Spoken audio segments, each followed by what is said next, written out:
Noon, ang dami-dami nagtatanong, ano ba talaga ang plataforma ni Willie Revillame? Pero ngayon, eto na. Ayan. Mayroon na. Alam mo, kukontrahin ko lang yung ano ni Willie Revillame, no? ay. Parang gas-gas na yan sa mga politiko, eh. tama na ang isang komedyante sa Senado. Huwag mo nang dagdagan pa. Hindi niya po pwedeng sabihin na, kuha ko ang masa eh. Oo, kuha mo ang masa. Ang tanong, susulat ba pangalan mo sa balota? Hanggat ang mga tao sa palibot mo ang nagsasabing nakakatakot kapag nanalo ka, nako, mag-isip ka, Willie Revillame. Tungkol kina Derek Ramsey at Ellen. Naku, napaka naman. May fake news na kumakalat. Ay? Hiwalay na raw sila, kaya lang hindi mapag-post ng personal na pangyayari sa buhay nila si Derek at si Ellen Adarna. Pera lang daw ni Ellen ang kanyang pinakasalan. Ang inyo pong dahilan ay yung pagsasalita ni Derek, kaya nyo siya binibimbang at saka si Ellen. Ito lang ang isang tanong, kayo po ang sasagot. Kailan pa naging krimen ang pagpapakatotoo? Umami na si Chris Aquino na matagal-tagal na rin siyang walang karelasyon sa kanyang IG post. Nung nakaraang Disyembre pa ay hiwalay na sina Chris at Dr. Padlan.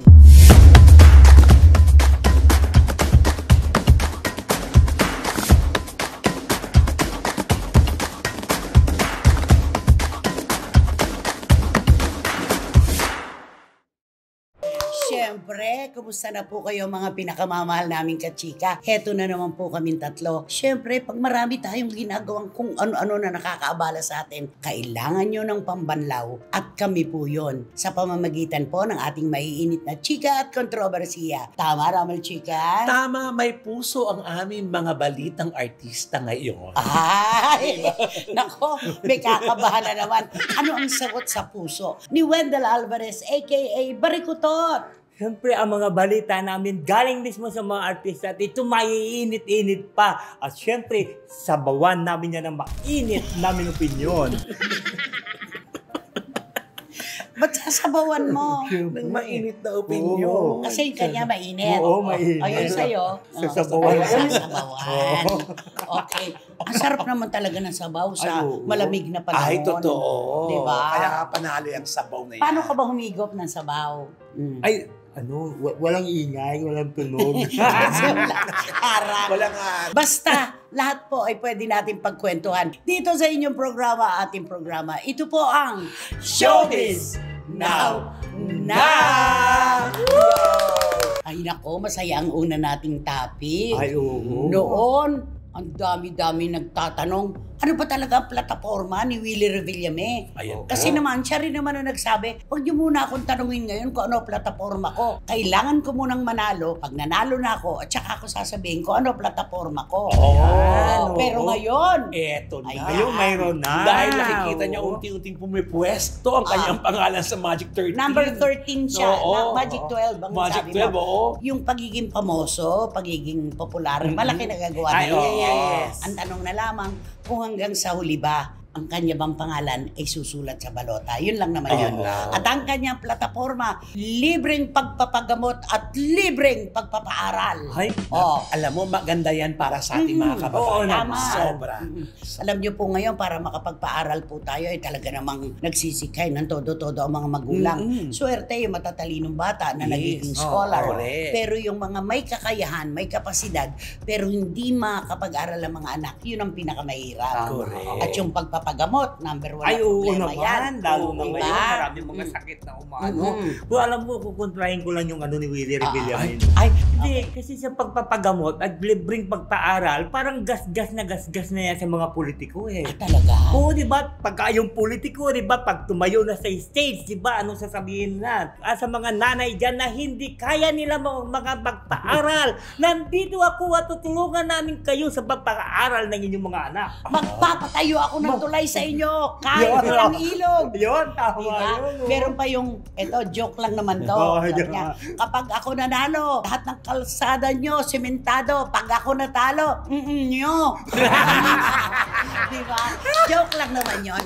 Pero lahat po talaga ng mga politiko na umaakyat sa entablado de kampanya, meron mga pangakong binibitiwan.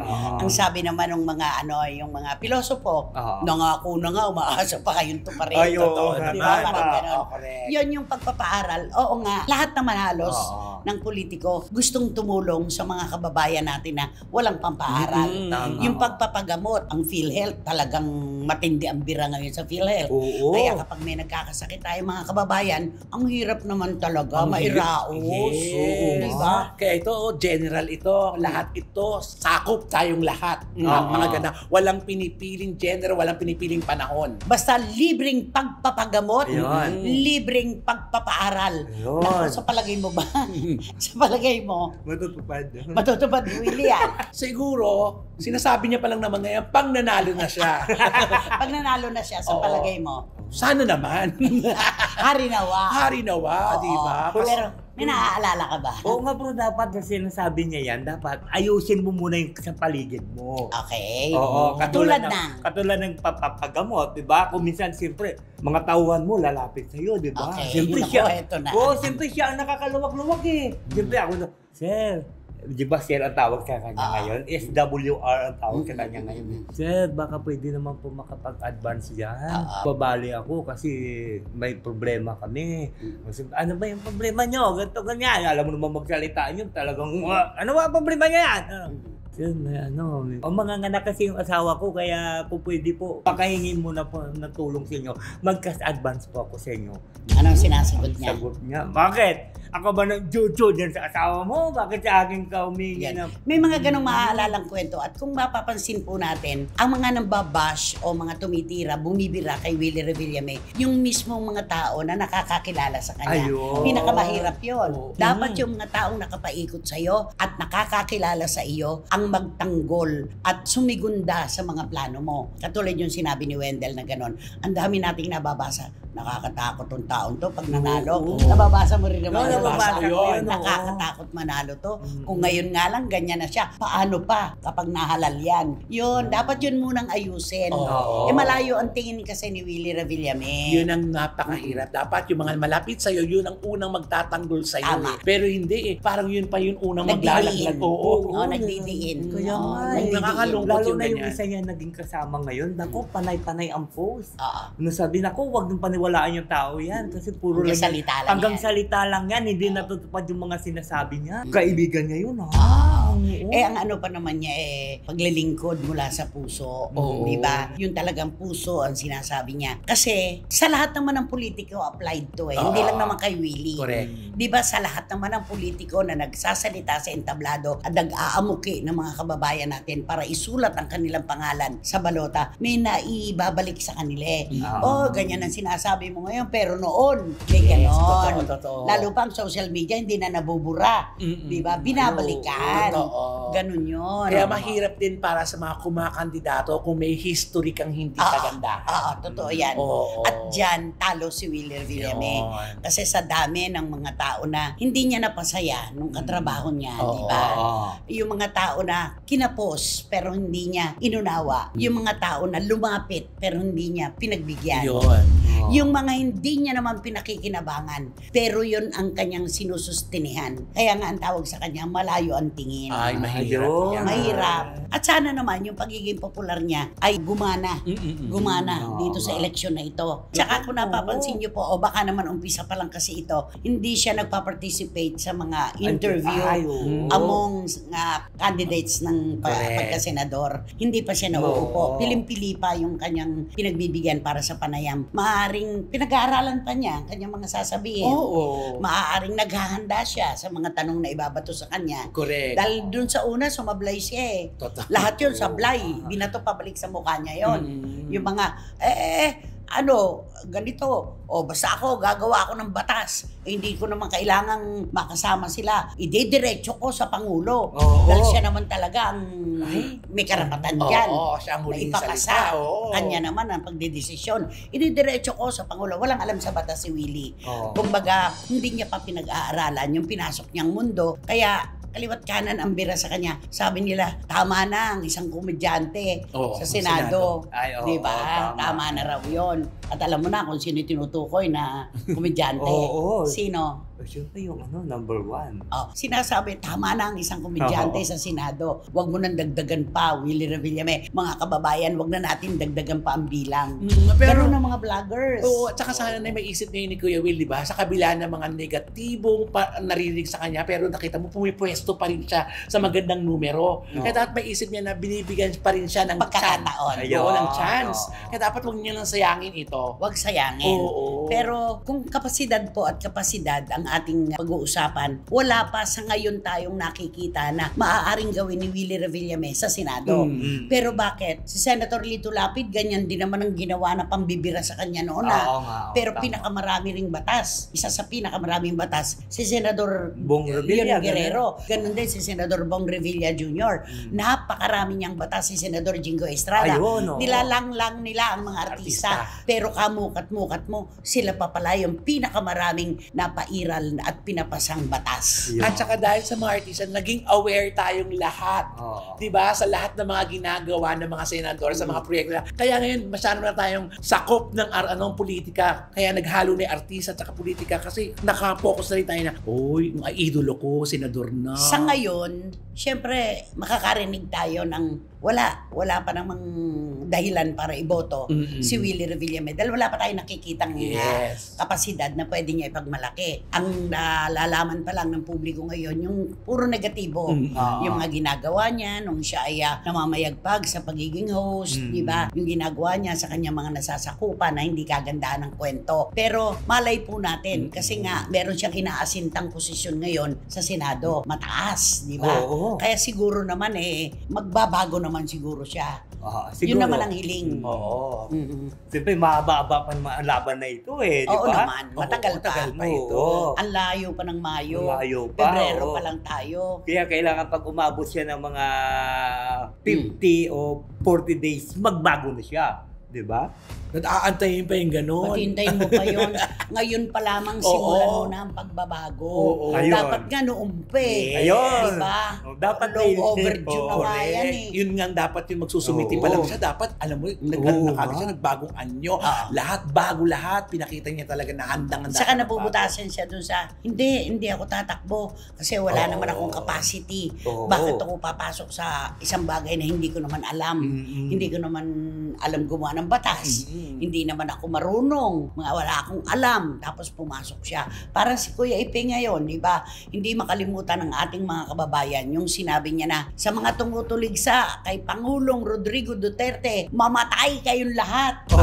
Yun ang ibinabato sa kanya ngayon. Paulit-ulit yun. Di ba? Mamatay kayong lahat. Hindi po ako doktor, hindi po ako inhinyero, hindi ako abogado. Ako'y artista. Pero artista na nangangako na may gagawin para sa kaunlaran ng ating bayan. Tapos na po ang pagiging artista ko. Mako'y politiko na ganyan na. Di ba? Bagay pala sa'yo. Dapat Ang alin? ikaw, Hindi, ang galing mo. mata ko lang walang latay. Ano pinapasok mo dyan? Ano sasabihin? Nako! Ayan na.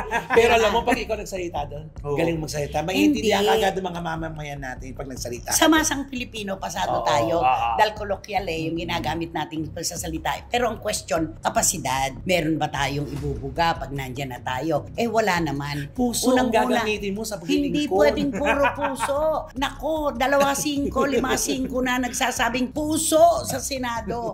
Pero pagka na, di ba? Isip na. Wala ang hirap na nilang hanapin. Iilan lamang yung mga naninindigan talaga.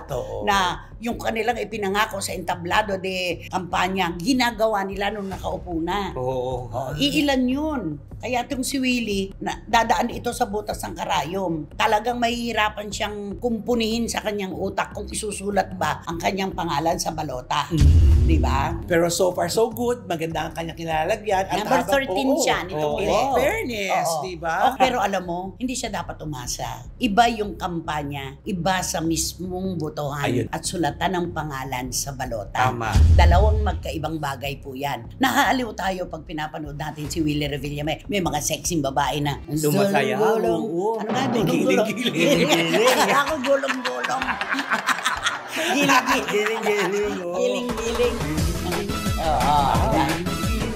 Hep, hep! Hooray! Hooray! Siyempre naaaliw tayo pag gano'n, Oo. di ba? Ang lapit niya sa masa. Pero ang tanong, ano ang kanyang ibubuga dito sa botohan na ito? Mahirap, mahirap. Ang dami-dami naglalaban-laban. Ay, ito'y alatsamba, Ay, oo. di ba? Hindi niya po pwedeng sabihin na, kuha ko ang masa eh. Oo, kuha mo ang masa. Ang tanong, susulat ba pangalan mo sa balota? Ayun. Ganun lang yun. Alisin yung mga kulibagmag sa paligid mo. Maraming kwento ng hindi kagandahan. Yun ang dapat doon. Pag ipinagmamalaki ka na mismo ng mga tao na kilala ka, diyan ka na umasa. Pero hanggat ang mga tao sa palibot mo ang nagsasabing nakakatakot kapag nanalo ka, nako, mag-isip ka, Willie Revillame. Sa totoo lang. At yun ang nababasa natin ngayon. Di ba? Yun lang yun. Kanta mo si Kuya Will. Ay, siyempre kakantaan ko siya ng To dream the impossible dream. Ay, posible talaga. To Oo. far the unbearable sorrow. Kawawa naman si Tom Jones. Kawawa naman si Tom Jones. Oh. To dream. To dream the impossible dream. To fight the unbearable Chut, foe. chut, chut, chut.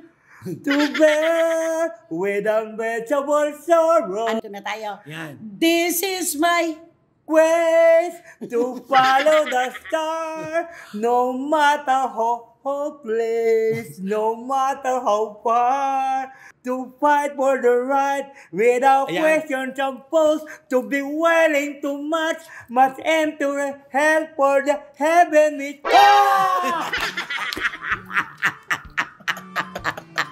Hinihingal na. Kung ito ang magiging barometro ng kinabukasan ni Willie Revillame, Wala. magtanim ka na lang ng kamote, Wendell. Naku, sasabihin na naman ni Eric Santos yan. Hindi ko na nga alam kung akong mali na eh. O baka si Kuya Wendell na ang tama. Ito po, seryosohan naman po tayo tungkol kina Derek Ramsey at Ellen. Naku, napaka naman. Grabe naman kasi itong nangyayari. Oo. May fake news na kumakalat. Ay, Hiwalay na raw sila, kaya lang hindi mapag-post ng personal na pangyayari sa buhay nila si Derek at si Ellen Adarna. ay bakit? Ano ang ginagawa nila to ng fake news? Kasi nga dahil sa Pagsasalita sa niya. pagsasalita niya. Kaya ngayon, inaarya-arya siya na, sige, kumakampi ka, o pes, eto, bibigyan ka namin ng problema mo ngayon. Kaso hindi naman kayo pinoproblema ni Derek. Totoo. Gusto lang niyang linawin na wala po talagang problema sa kanila ni Ellen Adarna. Yun. Napakaganda po ng kanilang pamumuhay. Nagkakasundo sila at walang anumang problema. At kung meron man, hindi po nila ipangangalandakan yan sa publiko para makihalo ang kung sino-sino. Totoo. Diba? Kung ano-ano pinapalo sa kanya, kaysa daw yung... Pera lang Oo, daw ni Ellen ang kanyang grabe. pinakasalan. Ano ka ba? Sagutin nga Eto yan. eto. Oh, sige. Nakakahiya po pero dahil si Derek nga ay hindi naman nagbubuhat ng sarili niyang bangko, kami na po siguro ang mag-aangat ng kanyang sitwasyon. Okay, si Ellen Adarna po ay mula sa isang napakayamang pamilya mula sa Cebu. Ilan daang motel at hotel ang pag-aari ng kanyang pamilya. Totoong mayaman. Oo. Pero naman, Wendell, ikaw naman ang magsabi, sino ba si Derek Ramsey? Naku, si Derek Ramsey, hindi nila alam si Derek Ramsey. Hindi kasi nagsasalita. Oo, hindi kasi alam mo, napunta ko doon sa bahay, doon sa may lecture. Doon sa may tabi ng Pusada subdivision doon. Ang ganda ng bahay niya. Tapos hindi nga masyado dinitirahan, talagang nakaano lang doon. White elephant. Oo. Oo. Ang ganda na bahay, nasa corner lot pa yan ha. Gaano ba kamahal ang corner lot sa isang malaki subdivision? Bahay lang yung sinasabi Bahay niya. lang, oo. Tuntunin po natin, ugatin natin kung ano po ang buhay ni Derek Ramsey. Siyempre, alam naman natin kung gaano kayaman ang kanyang pamilya. Si Derek po ay hindi nga dito nag-aral sa ibang bansa, di ba? Dahil kaya naman nilang sustinihan ang pag-aaral sa London, di ba? London. At saka, hindi lang po yung bahay na yun sa may Lakeshore. Meron po sa Ayala, Alabang. Ayun. Meron po siya sa Tagaytay. Batangas. Meron po sa Tagaytay. Meron po sa Palawan. Oo. Pero alam niyo po ba yon? Kami-kami lang po ang nakakaalam. Dahil alam namin talaga. Kasi hindi nga po niya ipinagmamayabang ang kung ano mang meron siya at si Ellen. Totoo. Diba? Oo. Bakit ganun? Hindi lang nagsasalita yung tao. Sasabihan nyo na ang kayamanan lang at pera ni Ellen ang pinakasalan niya. Paano ngayon niya? Oo. Nalaman nyo ngayon ngayon kung gaano ang worth. Di, Pwede naman niya ibenta yun dahil wala Ay, naman oo nakikinabang. naman. Oo. Hindi naman nila natitirahan, di At saka ba? nung una nga, di ba, nung sa mga dyaryo pa, may naka-headline, si Derek hindi na kailangan mag-artista. Totoo yan. Oo. Alam mo, ang tao ganun eh. Kahit may kaya ang ating mga magulang, gusto nating patunayan na kaya nating kumita ng sa sarili nating paraan. Yun ang Yun, ginagawa Diba? ni Derek. Ganun ang ginagawa ni Derek. Yung gusto naman niyang patunayan sa mami at daddy niya na ako rin naman may capacity. Kaya ko na. Kaya ko magtrabaho. Diba? Hindi nga niya kailangan tumulong sa pamilya niya eh. Ay, oo naman. Grabe, Diyos mo. diba? Kung nakita mo ba kung gaano kamamahal ng mga sasakyan niya? Ayun. Grabe. Pero alam mo, may nakita ka na ba na iniisa-isa niya yan? Ay, wala. Di ba Wala. hindi? Wala. Yung siguro, pag pupunta siya sa isang party, makikita, bababa siya ng Rolls Royce, Ay. bababa siya ng iba't ibang klase ng sasakyan. Mayaman Yun lang. talaga, oo. Pero kamo yung ipapakita niya na meron siyang ganito, meron siyang Lamborghini, meron siyang Rolls Royce, meron siyang Chedeng, meron siyang ganito. Hindi mo maaasahan yan sa isang Derek Ramsey. Kasi ang taong meron, hindi na mag-iingay. Ay, hindi. Ay, Oo, totoo. diba? Oo. Pero yung bago pa lang na nagkakaroon, yan yung talagang Oo. maiingay. Asahan mo, nasa IG nila lahat yan. Ay, Oo. oo. Ano nga sabi? Ang tubig na mababaw ay malakas ang lagaslas. Pero, Ang latang walang laman, maingay. Mhm. Pero kapag punong-puno na at secure na secure, ano pa? Oo. Ba't kailangan pa niya ano? Kaya yung mga tagahanga po ni Andy Eigenman, magdahan-dahan naman kayo sa pagbira dito sa mag-asawa. Mhm. Hindi po sila tulad ng ibang magkakapareha na bagyang kibot ititinda sa publiko ang kanilang mga lihim, ang mga nagaganap sa kanilang buhay. Naniniwala sila na ang kanilang mga sarili lamang ang makapagre-resolba ng kanilang problema at hindi na dapat pang ihain sa publiko. Tama. Diba? Oo. Kakaano? Binibira. At saka ito naman sabi ko sa mga buwabana kay Derek, alam mo si Derek sportsman. Tignan mo yung sports niya, frisbee lang naman at saka golf. Di ba? Di ba? Yung... Alam mo ba kung ano Oo. nagaganap sa golf? O ano nagaganap sa golf? Siyempre, pagka pumapalo sila, nagnenegosyo rin sila. Usapang oo. business yun. Usapang karamihan. business. Oo, di ba? Yan ang pinakamahal na sport. Akala mo ba, Oo. basta nakatayo lang yung mga Oo. may hawak Oo. na ano nila? Hindi. Pare, kukuha ko ng 5 million dyan sa negosyo mo. Oo, ganun. Pare, tataya ako dyan ng 10 million. Ganun Ay, yun. ganun ba yun? Oo. Naku. Eh, iba naman kasi ang alam na golf eh. Golf. Golf. Ganon. Diba? Ay, sabi, golf. Pare, ikaw tayang nito, ha? Diba? Yun. Totoo. Ganun ang laro ng mga mayayaman, Oo. di ba? Ito yung Nagtatayaan, di ba? legit At talaga. saka, kung ang inyo pong dahilan ay yung pagsasalita ni Derek, kaya nyo siya binibimbang at saka si Ellen. Ito lang ay isang tanong, kayo po ang sasagot. Kailan pa naging krimen ang pagpapakatotoo? Yun lang.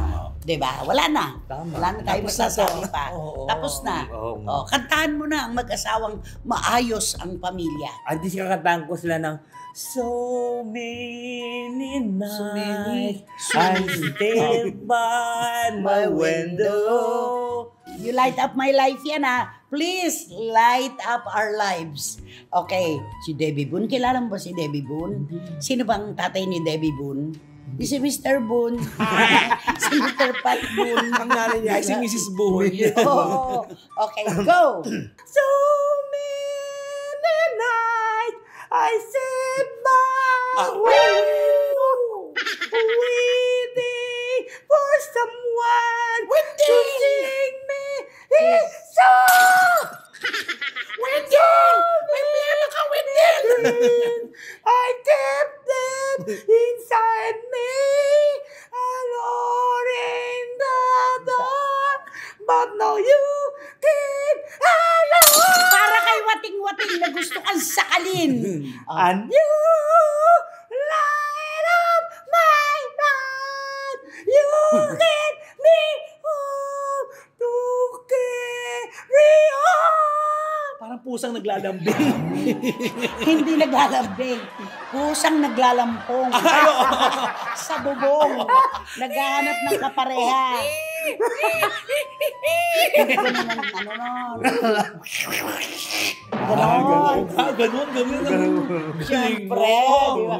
Tanungan ng mga tunog ng hayop, alam natin yan. Diyos ko, kulang na lang. Ilan na lang ang hayop na kulang sa inyo. Ay nako, basta tama si Samuel B, mamimili po tayo ng mga balita na ating paniniwalaan. Maniniwala po tayo ng mga salita na ating bibigyan ng pagpapahalaga. Marami pong kwentong kumakalat. Fake news, lalong-lalo na po, tungkol kina Derek at Ellen Adarna. Maayos po sila. Hindi na nila kailangan pang magsalita. Kami na lang. Nung nakaraang episode ng ating programa ay meron kaming pinag-usapan. Nung mismong birthday ni Chris Aquino at Valentine's Day pa naman, ang pinasalamatan niya ng todo-todo ang kanyang mga anak na sina Kuya Josh at Bim. Pero bakit daw hindi pinasalamatan ni Chris Aquino si Dr. Michael Padlan? Marami tuloy nag-iisip kung baka tapos na. Maraming espekulasyon pero walang kumpirmasyon hanggang sa umami na nga si Chris Aquino na matagal-tagal na rin siyang walang karelasyon sa kanyang IG post noong February 22. Walang ibinigay na anumang detalye si Chris dahil ayon sa kanya ay naging pribado naman ang ilang buwan nilang relasyon ni Dr. Mike Padlan. Kaya anong impormasyon pa ang kanyang ibibigay?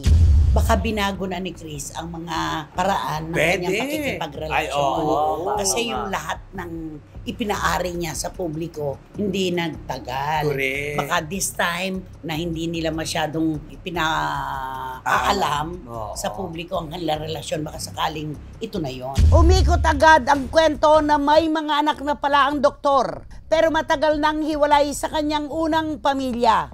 May issue ring lumalabas na hindi pabor sina Josh at Bimbi na makipagrelasyon ang kanilang ina at tutukan na lang ni Chris ng 100% ang kanyang pagpapagaling. Isang source ang diretsong nagsabi. Nung nakaraang Disyembre pa ay hiwalay na sina Chris at Dr. Padlan. Kung ano man ang kumpirmadong dahilan ng hiwalayan, ay hintay na lang natin ang pagbibigay ng mga detalye ni Chris Aquino. Okay. Yes. Kaya naman, Sino ba yan? tama. Oo. Isa pa, kaya naman, Sino ba yan? Sino? Alam mo, tatlong piraso tayo dito. Oh. Sino ba kasi yan? Sino ba yan? Sino ka ba yan? Sino ba? Sino ba kasi yan? Sino ba yan? Sino ka ba yan? Sino ba yan? Ayun. Okay. Anak ko, ito yung pag-uusapan natin. Sikat ito na male personality. Oh. Oo. Personality, celebrity. Personality. Slash. Male personality. Male. Personality. Celebrity. Okay. Alam mo, sikat ito, maraming humahanga ito sa kanya. Talaga? Ay, talagang grabe ito. Lalo na nung nagsisimula siya. Ay. Talagang hinangaan ito na marami. At hindi lang mga kababaihan, mga kalalakihan ang humahanga sa kanya. At Kabekihan. oo, nagbuwibilid sa kanya, lalo na mga member ng LGBTQ. Ay, A+. Oo. Hindi pa kinumpleto no? Okay. Anong kwento tungkol sa Naku, kanya? ang kwento ito na, siyempre, daming humanga sa kanya, maraming umiidolo sa kanya, ito na. Siyempre, parang nagbago na ang buhay niya ngayon. Teka, ano ba muna siya noon? Ay, Suse. sikat siya. Ah. Sa kanyang larangan. Sikat siya sa kanyang larangan, pero bakit maraming Becky na nakapaikot sa kanya? Ay, alam mo naman, siyempre, ang mga beke, alam mo naman, pag may nakakita ng gwapo at saka sikat talagang... Kanino yung unang sapatos niya? Yung unang sapatos niya na ginamit sa kanyang professional game. Ay, siyempre, sa isang beke, binigay. Saan mo napapanood yung Becky na yan? Araw-araw? Araw-araw, nakikita natin siya. Mahilig sa old song? Ay, Oo. naku. Oo. Mabigay na yan. Mabigay na yung... Maiksi lang ang pangalan? Maiksi lang, oo. Oo. Pati yung kanyang apelyido, maiksi lang. Oo, letra lang. Letra lang, Okay, isang letra go. lang. Ngayon ganito na dati, siyempre, sa tagal na tagal ng panahon, di ba, sumisikat siya, maraming humahanga sa kanya. Siguro na pag-iisipan niya naman na umiba naman siya ng Ng ano? ng linya. Ano yung linya niya? Ngayon, ang linya niya sa ibang linya na siya. Teka muna, pakilala mo muna. Oo. Nagkaasawa to ng sikat na sikat Oo nga. Oo. Tapos ito na, Puro Ilalampasan kasi. nandun pa rin yung nandun pa rin pala niyang ugali. Kung ano yung ugali niya noon, nung nagsisimula pa siya. Hanggang ngayon bit-bit pa rin siya. Kahit marami na siya pinagdaanan, nakapag-asawa na siya ng pinakamayaman na babae, nakapag-asawa na siya ng kilalang babae. Hanggang ngayon, nandun pa rin pala yung ano niya. Yung pagiging niya, pagiging CV niya. Ay, wag naman CB. Pagiging mapangisa sa pagiging. Hindi, yung siyempre nandun pa rin yung ugali. Mahilig sa regalo. Oo, mahilig sa regalo, mahilig sa tumanggap. Ganon siguro, no? Pagka hinahanap-hanap mo pa rin. Bitbit mo pa rin. Sa bagay, kasi di mo na paghihirapan. Nakasanayan mo. Ngayon daw, may girlfriend to. Oo. Na matindi. Ay, yun siguro ang gib ng gib sa kanya, yung girlfriend. Yun nga ang balita, na bigay ng bigay. Hindi ba, ang dami humahabol doon sa girlfriend dahil nasangkot sa isang kwento. Oo. Tapos hinahabol din itong male celebrity na ito. Yes. Ang sabi daw, ako nga rin din ako dyan nagpasok din ako ng pera dyan. Siya magpapasok ng pera, walang gustong maniwala. Oo. Diba sa kapuriputan niya? Isang malaking sera yun. Oo. Ito serang palaka yun. Diba? Oo nga, kaya marami talaga nag-ano sa kanya. Bakit hanggang ngayon hindi pa rin nagbabago ang mga nakagisnan niya? Hindi ba, nung papasok yan sa politika, marami sa kanya nag-iimbita? Oo. Ano ang tanong muna niya para pumayag siya? Ano daw ang tanong? Naku, ang sabi niya. Katulad niyan, hindi ba iniimbita sa, alika, tumakbo na tayo ng ang sagot niya. Sabi niya, kikita ba tayo dyan? Maganda bang dyan? Kitaan dyan? Marami bang pengit dyan? Bakit may pasapatos? May sapatos May pasapatos ba dyan? May pa-lakos ba dyan? At iba-ibang brand? Truth. Diba? Nakakaloka. Kumita naman siya. Ang laki-laki naman na naging pera niya. Oo naman. Pero gano'n yata talaga, no? Kung saan ka nasanay. Oo. At saka hindi ba siya ang pinaka-highest na paid noon? Hindi naman. Hindi naman. Ay, alam ni nanay yan. Kasi, alam niya. Hindi, isa lang siya sa maganda-ganda ang kita. Pero hindi siya ang pinaka. Maraming mas mataas ang TF sa kanya. Professional. Kilala siya. Oo, kilala lang siya. Lalo siyang nakilala nung maugnay ang pangalan niya sa isang sikat na female personality. Yun. Magaling talaga ito maglaro. Sinabi mo maglaro. Hindi, siyempre ganun talaga, di ba? Pagka sa Becky ka, di ba? Kailangan laruin mo sila, di ba? Para makuha mo yung hindi yung laro na 3 points. Hindi ganon. Pwede 4 points. Pwede rin ganon. Eto ang clue. Madali ito Alam mo si Wendell, pag kinross examine ito, huli na. Hindi ka na uuwi. Kumain ka na? Yeah. Tanong mo. Ikaw. Kakanta ka pa ba? Yeah. Masaya ka ba dito sa SNN? Yeah. Ano nga yung terong? Ano nga pagkatapos ng hooray? Ano nga? Hep, hep!